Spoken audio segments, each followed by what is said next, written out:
Imagine being so brilliant that when you die, someone decides to steal your brain. Sounds like the plot of a bizarre science fiction movie, right?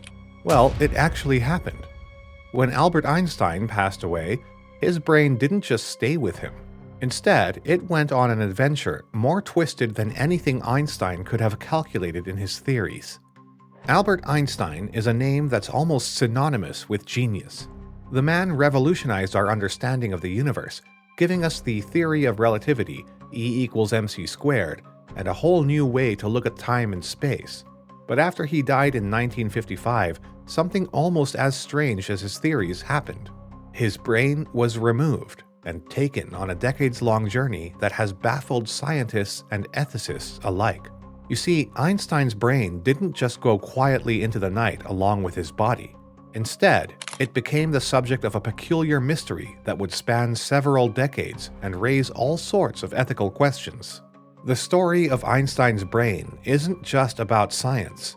It's about obsession, curiosity, and the lengths people will go to understand the mind of a genius.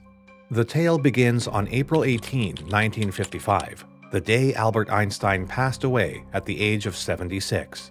He died at Princeton Hospital in New Jersey, where he had been receiving treatment for an abdominal aortic aneurysm, a condition that, despite his brilliance, even he could not outthink or outmaneuver.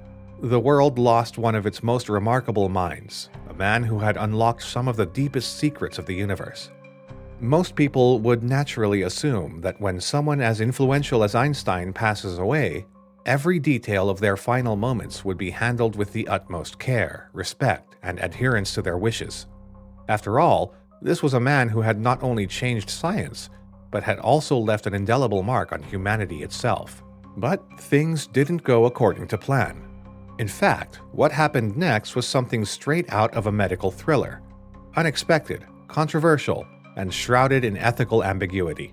Dr. Thomas Stultz Harvey was the pathologist on duty who was tasked with conducting Einstein's autopsy. Dr. Harvey was by no means an ordinary doctor.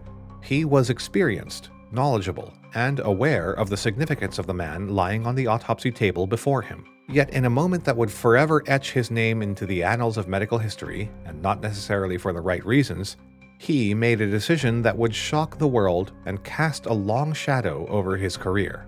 During the autopsy, Dr. Harvey did something that not only defied the expectations of Einstein's family, but also crossed a line that many believe should never have been approached. He removed Einstein's brain. Yes, you heard that right. Without the consent of Einstein or his family, Dr. Harvey extracted the very organ that had produced the revolutionary ideas that changed our understanding of the cosmos. But here's the kicker. He did it with the intention of studying it. Dr. Harvey, it seems, was driven by a belief that somewhere within those 1,230 grams of gray matter lay the secrets to Einstein's unparalleled intellect, the key to unlocking the mystery of genius itself. But here's the thing. This wasn't just a spur-of-the-moment decision. Dr. Harvey had likely pondered this possibility even before Einstein's death. Perhaps he was enthralled by the idea of discovering something that had eluded scientists for centuries, the physical basis of genius. However, in his quest to understand Einstein's mind, Harvey overlooked one critical detail: consent. Neither Einstein, who was known for his strong ethical principles, nor his family had ever agreed to this. And that's not just a minor oversight. It's a major breach of medical ethics. Removing Einstein's brain without permission wasn't just a case of curiosity getting the better of someone. It was a profound violation of medical and moral boundaries. It wasn't as though Einstein had left a secret will instructing Harvey to do this. Quite the opposite. Einstein had expressed a desire for a simple, unceremonious cremation, with no fuss or public display. His wish was to return to the Earth quietly, just as he had lived his life, avoiding the spotlight whenever possible. Harvey, however, had other plans. In his mind, the opportunity to study Einstein's brain was too significant to pass up. Ethical considerations be damned. After making this audacious move, Dr. Harvey didn't just stop there. He meticulously divided Einstein's brain into 240 blocks, each carefully preserved in a formalin solution. He then proceeded to slice some sections into ultra-thin layers for microscopic examination. To some, this might sound like standard scientific procedure, a necessary step in the quest for knowledge. But let's not forget, Einstein's brain was supposed to stay intact with his body. It was meant to be cremated along with the rest of him, not turned into what was essentially a disassembled jigsaw puzzle of the human mind. But what Harvey did next is where the story takes an even stranger turn. Rather than immediately publishing his findings or sharing the brain with the broader scientific community, Harvey chose to keep it to himself. For years, Einstein's brain became something of a secret treasure, hidden away, studied in private, and occasionally parceled out to select researchers whom Harvey deemed worthy. It's almost as if Harvey saw himself as the guardian of Einstein's genius, doling out pieces of the brain like some kind of intellectual currency. Imagine that. A brain that had once housed the mind of Albert Einstein, reduced to bits and pieces, sitting in jars and slides in Dr. Harvey's possession. And while the world pondered about the fate of Einstein's remains, Harvey kept his secret. He didn't rush to publish his findings. He didn't make any grand announcements. Instead, Einstein's brain essentially went missing, its whereabouts known only to a few, its purpose in Harvey's hands uncertain. It's as if the brain, once the seat of such groundbreaking ideas, had been taken on a journey into obscurity, its fate decided by the whims of one man. This strange procession of Einstein's brain has puzzled and intrigued historians, scientists, and ethicists for decades. Was Harvey motivated by a genuine desire to advance science? Or was it something else? Perhaps a sense of ownership over a piece of history? A belief that he alone held the key to understanding Einstein's genius? Whatever the reason, Harvey's actions set off a chain of events that turned Einstein's brain into one of the most peculiar and ethically challenging artifacts in modern history. As the years went by, Harvey's hold on the brain only deepened the mystery. He distributed fragments of it to a handful of researchers, but he never published a comprehensive study.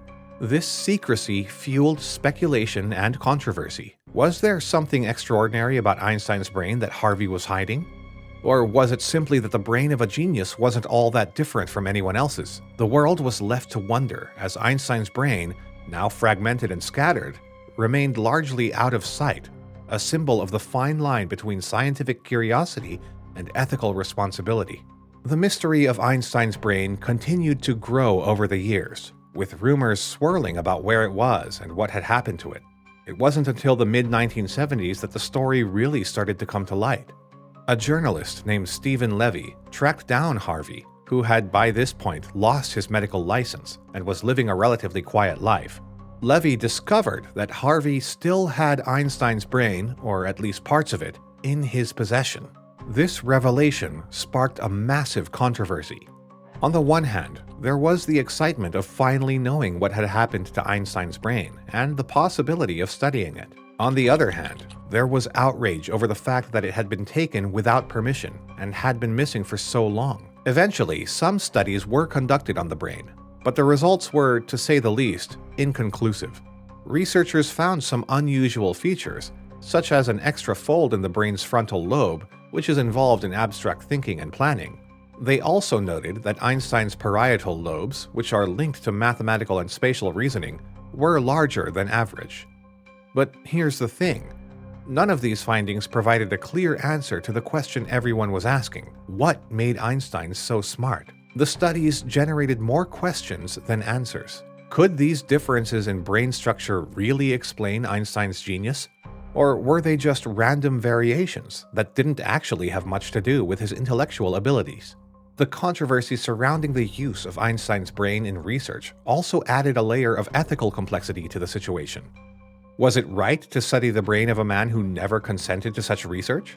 And even if the studies yielded groundbreaking results, would they be tainted by the unethical way in which the brain was obtained? Over the years, various pieces of Einstein's brain have been passed around, studied, and displayed, but the mystery and controversy have never really gone away. As for Dr. Thomas Harvey, the man who started it all, his story is a strange one. After losing his medical license, Harvey continued to live a relatively obscure life.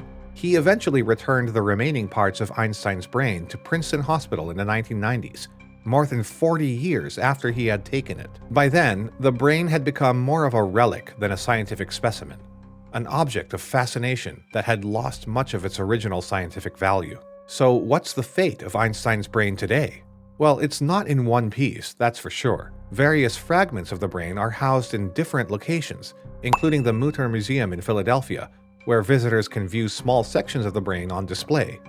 But the majority of it remains stored away, out of sight, and largely out of mind. So what do you think? Should scientists have studied Einstein's brain, or should it have been left alone? The ethics of studying the brains of geniuses is still a hotly debated topic, and your opinion matters. Share your thoughts in the comments below, and don't forget to check out our other videos on some of history's most intriguing figures. Who knows? Maybe the next great mystery is just waiting to be uncovered.